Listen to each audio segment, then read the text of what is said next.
Welcome to the award-winning Saints Happy Hour podcast. Seriously, this podcast has won awards. American standards are dropping every day.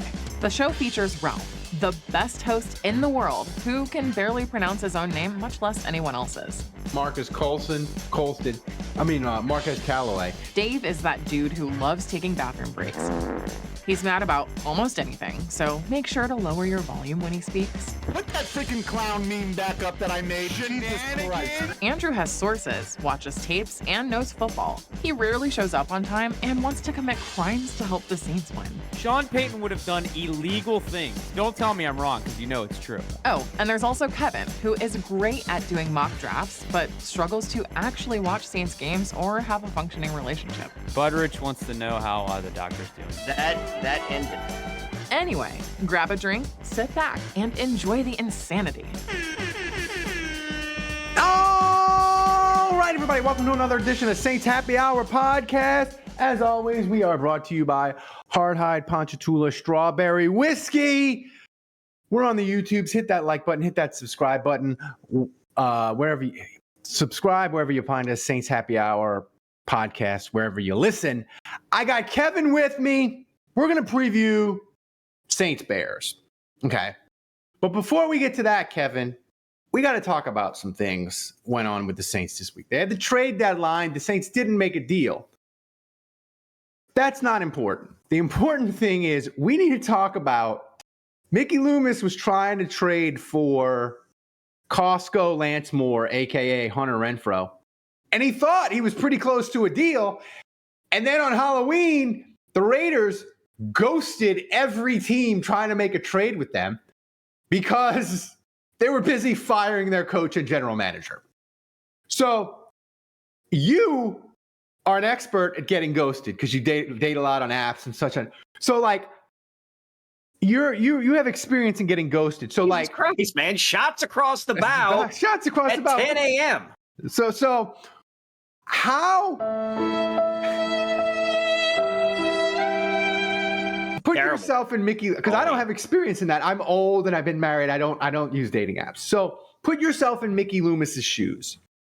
You are texting the Raiders. How many times do you text and do you call? How many times do they not respond when you're like? No, you're asking the wrong guy, because what I do is I'll text like a question, like we're having a discussion, and then nothing. And I'll wait a few hours, and I'll just text something again, and I'll wait a few hours. Or actually, I'll probably wait till the next day. I'll text one more thing, just like a good morning or a how's it going. Then at that point, I internalize everything. I get manic about my own self and start questioning and second-guessing everything, like I'm trying to see every move on a chessboard all at once. And I say, what am I doing? What did I do? Did I offend this person? Did I not say the right thing? Did I say the wrong thing? What could I have done different? I don't know what's going on. And then I just assume it's done. Do you think like Mickey Loomis? I don't think Mickey Loomis internalizes things the way I do. But do you think he brought Derek Carr into his office? Like, hey, Derek, does Josh McDaniels and David Ziegler, they have other numbers? Actually, that's hilarious. That would be hilarious if Mickey Loomis brought Derek Carr into the office, because it's like me consulting my the lady friends I have in my life. Like, hey, look, I really need a woman's perspective on this. So if she says this, what does she mean by that? Does she really mean what she's saying? Or she hasn't responded in 6 hours. Am I jumping the gun or assuming something or catastrophizing? And then they just tell me, yes, you're catastrophizing. Calm down, chill out. Yeah, Mickey. So I'm picturing Derek Carr as the, lady friend advising Mickey Loomis on why haven't they texted back? Why haven't they called back? Mickey Loomis is like, I made a joke about candy corn and he hasn't responded in 90 minutes. Right. He didn't do an LOL or anything. No laugh emoji, nothing. Like, does his family have like a candy corn business? Did I say something that was deeply offensive to him? Because I really want to get this Renfroe trade done. I just like the Raiders. And the thing was, Josina Anderson mentioned specifically, she was like, other NFL teams that were an NFL team that was trying to get a Raiders playmaker got ghosted by the Raiders. And I was like, that's Loomis. What other playmaker are the Raiders trading besides Hunter Renfrow? They weren't trading Devontae Adams. They weren't trading Crosby. Who else do they have that's a quote unquote playmaker? That's Loomis, and he's all hot because he couldn't get the Renfrow deal over the line. And I appreciate Loomis trying to give us that sweet, sweet holiday trade buzz on the social media. He tried to get some stuff done. He tried to get Uche from New England. That didn't work out. But Kevin, we move it along. Saints host the Bears. I will be in attendance trying to get that win streak for the Saints to 2 games in this season and 2 games when I attend. Or no, 3 because they beat the Raiders. They beat the Titans. So if they win, that'll be 3 straight games I've attended and they've won. So we want that. But now, Kevin, overall though, the Saints have an abysmal win-loss record when you are present. They do. Correct. They have an abysmal win-loss record since 2019 in my presence. Okay. We're working on like, if they win Sunday, I think it'll make me 3-7. Okay. That's not good. It's not great. It's not great. I'm like the Josh McDaniels of like Saints fans. My record is not great. And here's another thing that podcast patron and listener and superfan Budrich mentioned to me. The Saints, when they're 4-4 and they're trying to get above 500, like disaster strikes. Like they haven't won a game when they're 4-4 since 1979. Like it's disaster. Like just go back and look at it. Like it's horrific. You got that's 40. That's 44 years now. Yeah, like 1979. Yeah, it is 44 years. It is not. It's not good. 2015 Tennessee Titans, 2016 the Denver game where the Saints are trying to kick the extra point. Denver blocks it and wins. Right. You got 2008, they got destroyed by Atlanta. 2014, the game where Jimmy Graham catches the Hail Mary and the referees decide to throw a pass interference penalty on the offense for a Hail Mary, which you've never seen before or after, right? So, like, nothing but bad thing. Oh, and 2007, a game I was in attendance for, the 4-4 Saints lost to the 0-8 St. Louis Rams, coached by interim coach Jim Haslett. The Rams housed the 4-4 Saints. So it's all bad when the Saints are 4-4. I was there. I was present for that. Oh yeah, no, because I was still had season tickets then and hadn't moved. So yeah, I was present for that.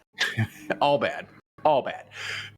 But Saints 4-4 playing the Bears. By the way, Saints they started out as a 7-point favorite at the beginning of the week. They're up to 8.5. Saints are an 8.5 point favorite. That is the biggest line on the board this week if you're the gambling sort of person, by far. Like there's no over-under's at 41 too, isn't it? The only team that's close is Cleveland's favored by 8 over the Cardinals, who are bad. But I don't know if I could. I don't know if I could take that action. 8.5 points. You can't. I really that would scare me.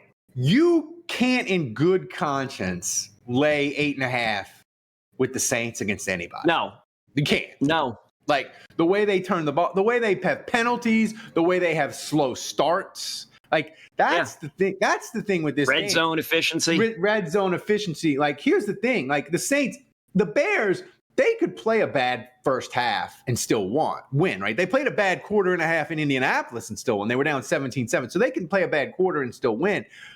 But when you're laying 8.5, it becomes tricky. Here's the thing, though, Kevin. We start the parade. We actually continue the parade of backup quarterbacks. Last week, it was Gardner Minshew. This week, Tyler Badgett. And then next week, who knows for the Vikings. And then you get a week off, and then who knows if the Atlanta will still be playing Tyler Heineke or they'll go back to Desmond Ridder. Who's to say? This Bears game, like the Bears are bad in so many ways. Kevin, I've never in my life seen a situation where a team fires 2 coaches during the year, and neither of the firings was performance related. The Bears fired their defensive coordinator, and they just fired their running backs coach. And it wasn't because they were terrible at their jobs. It was HR related. Like HR was like, you got to get this guy up. Like behavioral issues. Maybe, I don't know. The DC allegedly left to spend time with his family, but there's like rumors of a bunch of different random things. And then the running backs coach was ousted yesterday. Yeah. We're recording this on a Thursday. I know Ralph hates when I say that. No, it's fine.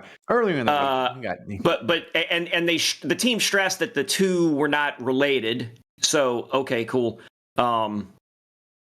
But now they've foisted that on the guy who's coaching, on an assistant coach who's handling the receivers, and I want to say the quarterbacks as well. Like they're throwing more on that guy's plate, and somehow that guy is not the offensive coordinator. I feel like, well, maybe they're prepping this guy to some guy like to Bob, at some point. The tape guy, quality control. He's now running backs coach. But I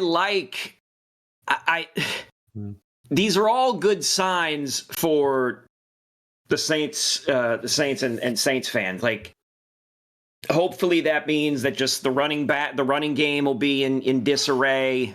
That's the only thing the Bears optimistic. do. That's the only thing the Bears do well. Like the Bears are 6th running the ball, and it's granted a lot of it was Justin Fields, but they ran for a ton of yards against the Raiders when Justin Fields wasn't there. So basically the Bears, the only thing they do with any sort of consistency or competence is run the ball. Their defense sucks. They're 28th. They give up almost 28 points a game. Their passing game sucks. So like, wait, did you say they were 2nd? They're 6th in yards per game running the ball.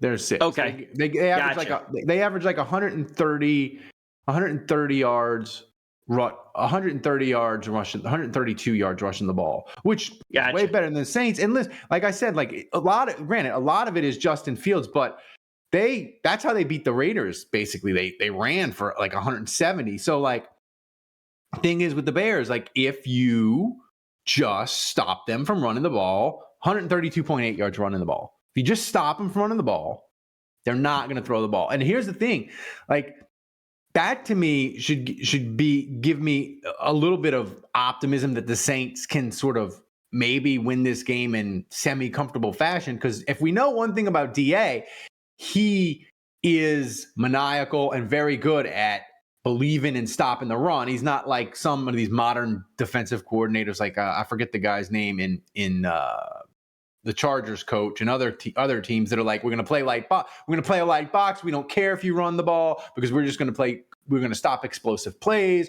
We're going to play good in the red zone. Like DA is like, nah, you're not running the fucking ball. Wait, do you mean the defensive coordinator of the Chargers or the head coach? The head coach is the defensive coordinator, but like, well, I mean, according to the internet, Derek Ainsley is the listed Chargers defensive coordinator. Never heard of him. But hey, look, I'm sure Brandon Staley is calling the plays, but I'm just telling you, this is the guy listed as the DC. This game, Kevin, Saints Bears, it doesn't feel. You can't make it a must win because they're 4-4, and like if they could lose, and Atlanta playing Tyler Heineke. I know they're either playing Dobbs or whoever at quarterback, and I know Atlanta's a 4.5-point favorite, but they could lose and you could still be tied for first. So it's not a must win. It isn't like you better win or we're firing people or whatever. Like it's not a must win. But well, I don't even know if they were there. If we're going to have a must win in that sense the entire year. But it's like to me, it's like I don't know how you classify it, but like if you're serious about winning this division, you got to beat the Bears. This is no. This is a should win game. If you are an actual contender or should be taken seriously as a team that can win the division, this is a game you should win. It's a home game. You're playing the backup quarterback who went undrafted, who looked shaky as hell in his last outing against a team that has fired 2 of their coaches, one this week. Your defense has allowed 10 passing touchdowns, but has 9 interceptions. Their red zone, the Bears' red zone offense. I'm sorry, the Bears' red zone defense. Wait a minute. I'm trying to look. Sorry. I apologize. I'm trying to make sure I have this. The Bears' red zone defense is worst in the NFL. 78.26%. Oh, we got the. So if there's a chance for a get right game in the red zone, which the Saints have been bad at, they're ranked 27th in red zone. Got a little better last week. Touchdowns. Got a little better last week. Then continue the momentum. Right.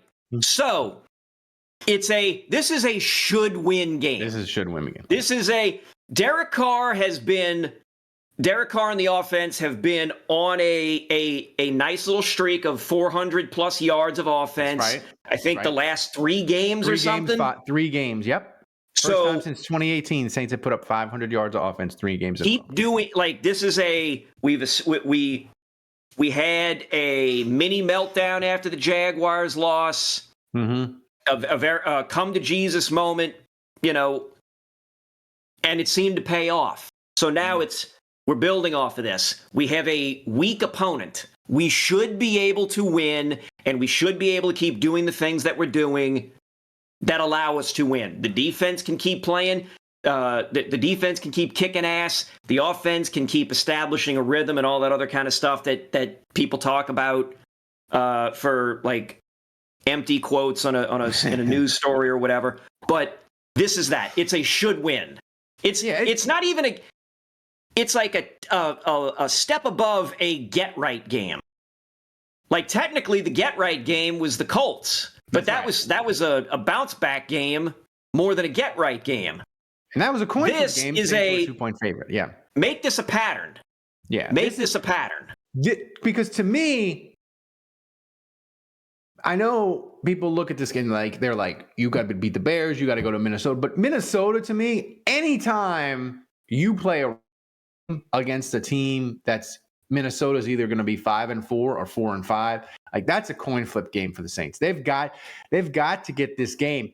The interesting thing to me, Kevin, is do you think they're going to like this is one of the craziest things that I'm going to say is should the Saints stick with Andres Pete at left tackle?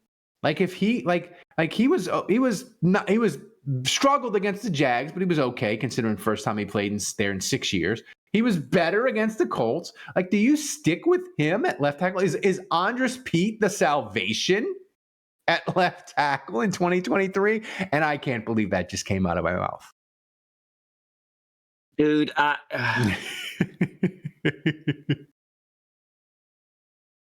you're asking the wrong guy because what are the options? It's either Pete or Penning.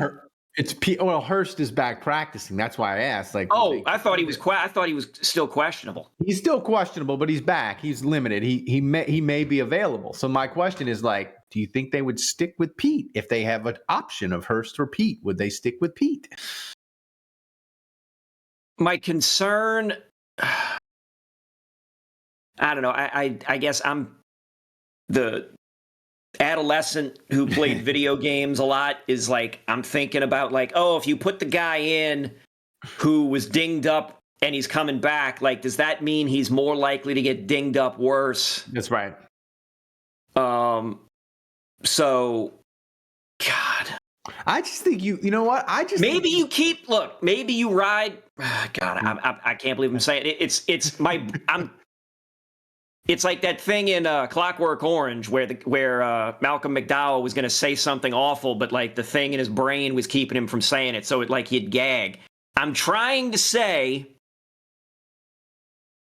maybe you ride with Pete for right now, based on the last 2 weeks of play. Yeah.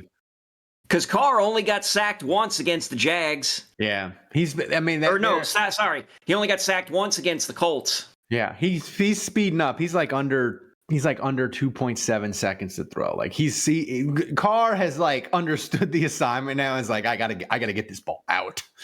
Yeah. Otherwise I'm gonna, but like, I feel like I'm kind of cool with just ride with Pete until we have one of these podcasts, Kevin, where it's Monday or Tuesday and we're like, that's the Andres Pete we know.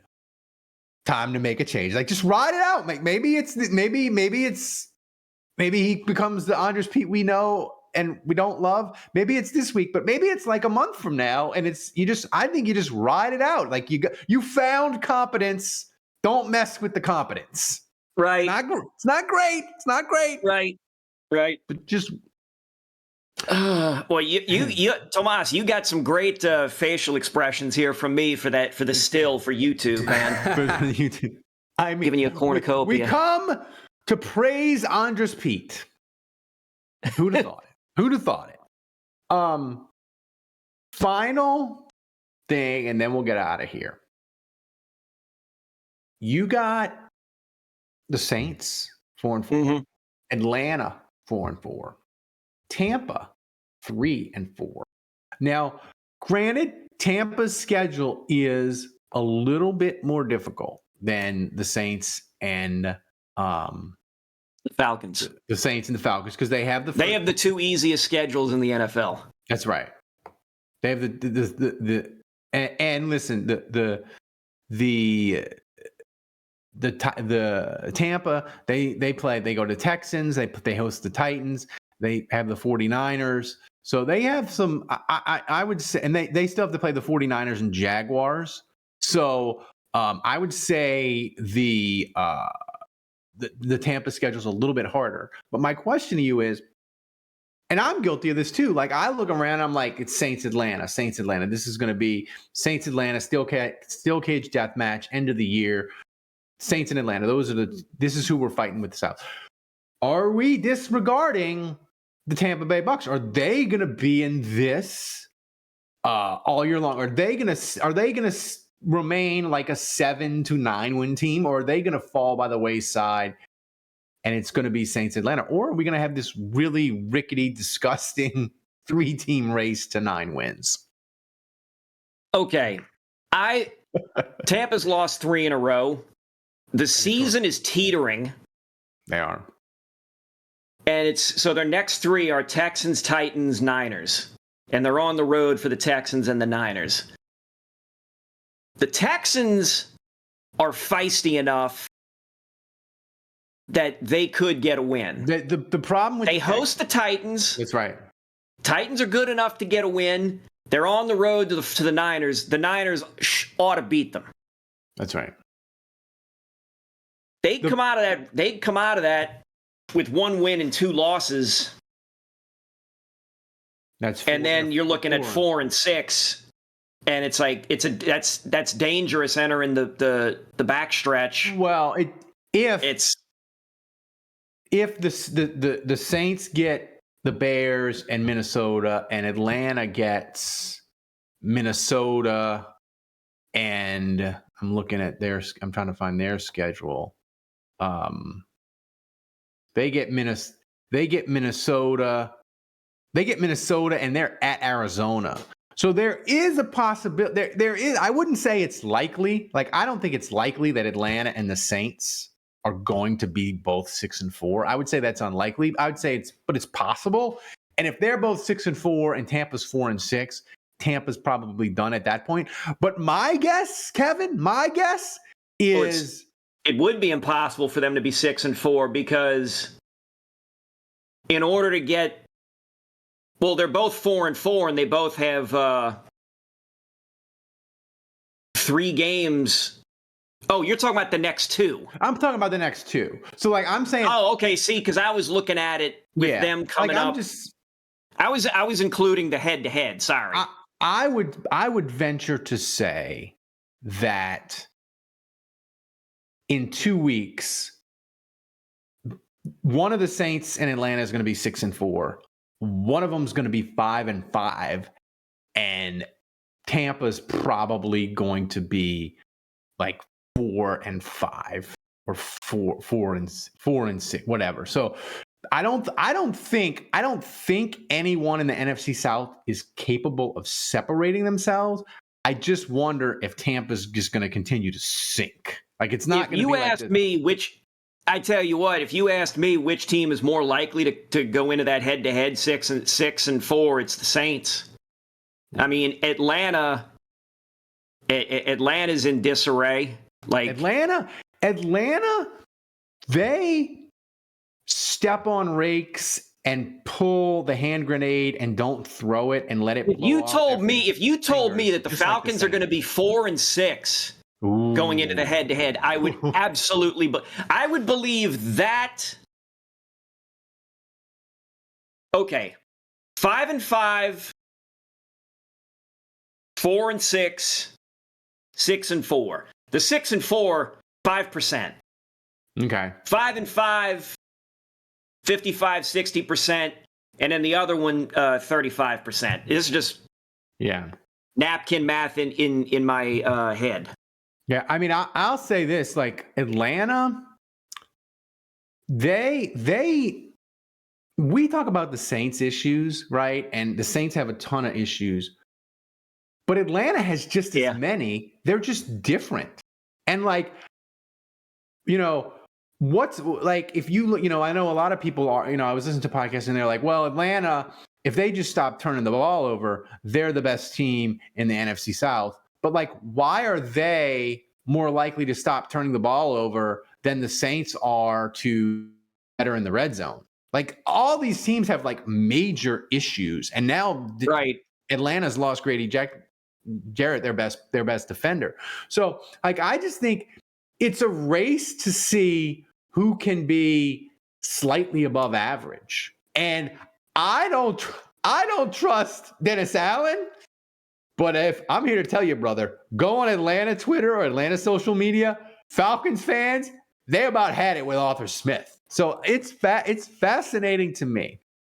But Kevin, we'll wrap up here. We always wrap up. And by the way, people, if you are watching this on YouTube and you're in the New Orleans area, our live show, December 8th, we are almost sold out of tickets. If you want to join us for a live show, it's going to be me, Kevin, Andrew, Dave. We're going to be at Sports Drink. It's going to be a great night. We're going to hang out with y'all. It's going to be a live show. It's going to be freaking amazing. Get your tickets before they're gone. But Kevin, what we always do before we wrap up on me and you, when we do the preview, most every week, we say, do you want to change the prediction you made on our live stream earlier in the week? Do you want to change your prediction you made about the Saints-Bears game? What did I say? Let me see. Hang on. Maybe I don't have it. Nope, I got it. Hang on. Twitter. Right here. 26-14, man. I got you. Shoot, I just had it. Thank you. I mocked the point spread earlier. We come back to this, and it's like I think all of us had them beating the Bears by more than 8.5. Yeah. But that's a prediction. I wouldn't bet it. Like that's actual money. Do I think the Saints are going to beat the Bears by 9 with money on the lot? No. But I'm not going to change my score. I'll still say 26. Thomas, what did I say? What was my score? 34-14. See, I gotta change that. I gotta change it. Come on, man! Don't be a pussy. No, because here's the thing. The Saints' history at 4-4, and I just believe, Kevin, the most hilarious and annoying outcome isn't that the Saints lose; it's that they win so unimpressively. The anti-DA people, the people that aren't enjoying the Saints season, it gives them more reason to not enjoy it, and it makes like them a 13-7 or something. yeah, and it makes them more miserable because they're like, not only do I hate this, but DA is winning and he's more likely to keep his job. I hate everything. So I want to change my score to 16-9 Saints. I want to make it the most unimpressive, boring win you ever saw in your goddamn life. Like, that's what this is going to be. And it's going to be so unimpressive.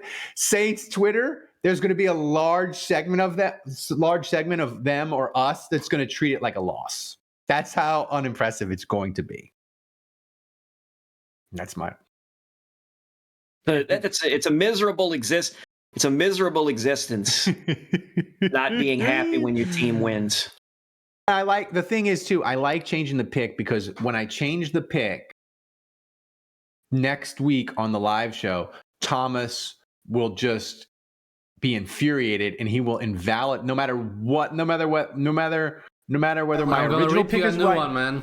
Be ready. Yeah. Oh yeah. No, you're gonna get the meats and cheeses. It infuriates Thomas, and I like to wind Thomas up like a Polish toy. So I'm changing my pick to 16-9 Saints. So guys, thanks, Tomas.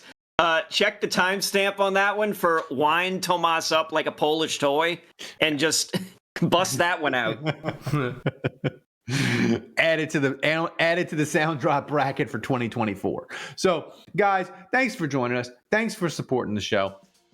Thanks to Kevin for joining us. Kevin, enjoy your trip that you're going on. Thomas, thanks for doing a great job back in Poland. And guys, until next time, the bar is closed.